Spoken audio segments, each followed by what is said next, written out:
Hi everyone, this is the Dispatch for Friday, April 17th.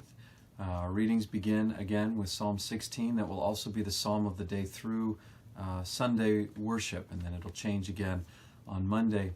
The second reading, as yesterday, is from Song of Solomon, or Song of Songs as it is also called. I would say yesterday's reading was more in the PG category, and today we're moving more into the PG-13 category. Sometimes the language of the poetry can be very sensual, and so we're moving in that direction with these words.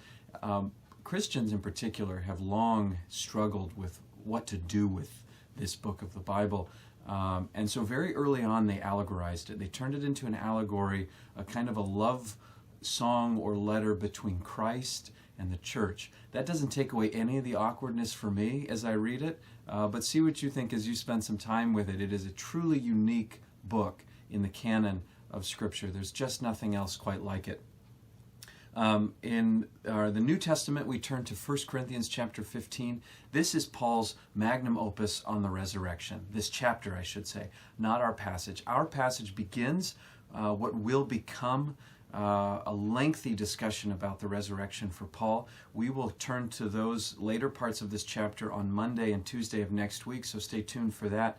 But for now, Paul sort of gives the nuts and bolts of the Christian story. He's sort of laying it out in bullet point form, and then he talks about who Jesus appeared to. And then I love the way Paul describes Jesus' own appearance to him. He says, as to one untimely born, Paul recognizing that he has shown up late to the party, that he was perhaps one of the last, if not the last, that Jesus appeared to.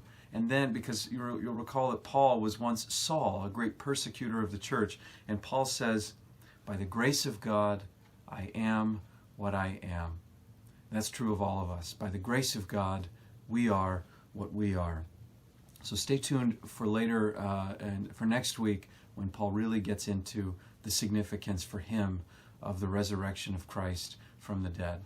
One quick update for you. We learned yesterday that Kathy Dawn has tested positive for COVID-19. At this point, she has just mild symptoms, but please keep her in your prayers. And that's all for today. Have a great weekend. We'll see you Sunday, and we'll see you on Monday morning.